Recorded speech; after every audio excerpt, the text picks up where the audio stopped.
నాతాను ప్రవక్త దావీదు దగ్గరికి వెళ్ళకపోతే, నాతాను ప్రవక్త దావీదు దగ్గరికి వెళ్ళకపోతే ఏమవుతుంది అంటే, నాతాను ప్రవక్త దావీదు దగ్గరికి వెళ్ళకపోతే దావీదు మరణించేవాడు. దేవుని యొక్క సేవ ఉద్దేశం నెరవేర్చేవాడు కాదు.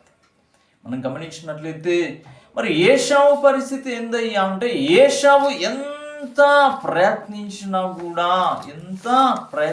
కూడా దేవుడు క్షమాపణ పెట్టలేదు. కన్నీరు విడిచాడు ఏశావు. ప్రభువా నన్ను కనికరించు అని ఎంత మొరపెట్టినా కూడా దేవుడు అవకాశం ఇవ్వలేదు. మనం గమనించినట్లయితే హెబ్రీయులకు రాసినటువంటి పత్రిక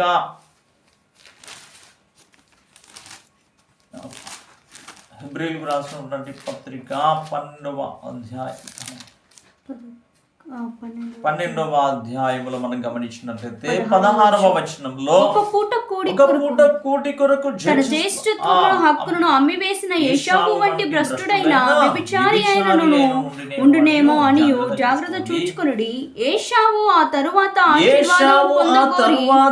ఆశీర్వాదం పొందగోరి కన్నీరు విడిచుచు దాని కోసము శ్రద్ధతో వెతికినను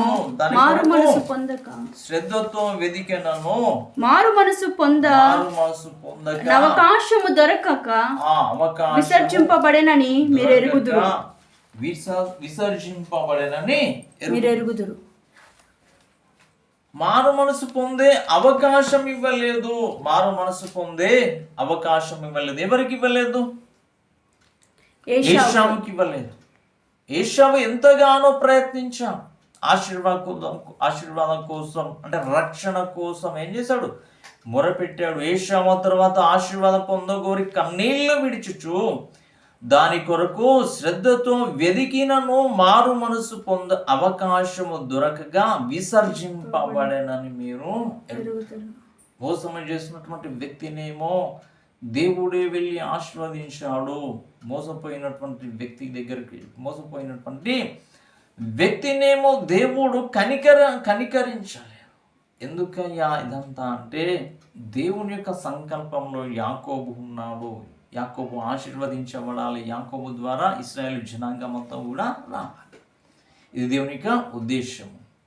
దావీదు ఎందుకంటే దావీదు దేవుని యొక్క చిత్తాన్ని జరిగించాలి, అనేక యుద్ధాలు చేయాలి, దేవుని కొరకు ప్రయాసపడినటువంటి దేవుని ఇష్టానుసారమైనటువంటి వ్యక్తిగా అతను మారాలి. దేవుని యొక్క ఉద్దేశం. అందుకే దేవుని యొక్క సంకల్పంలో ఉన్నటువంటి వ్యక్తులను దేవుడు ఏం చేస్తున్నాడు? వారి యొద్దకు రప్పించుకుంటాడు. దేవుని యొద్దకు రప్పించుకుంటాడు. అనేకమైన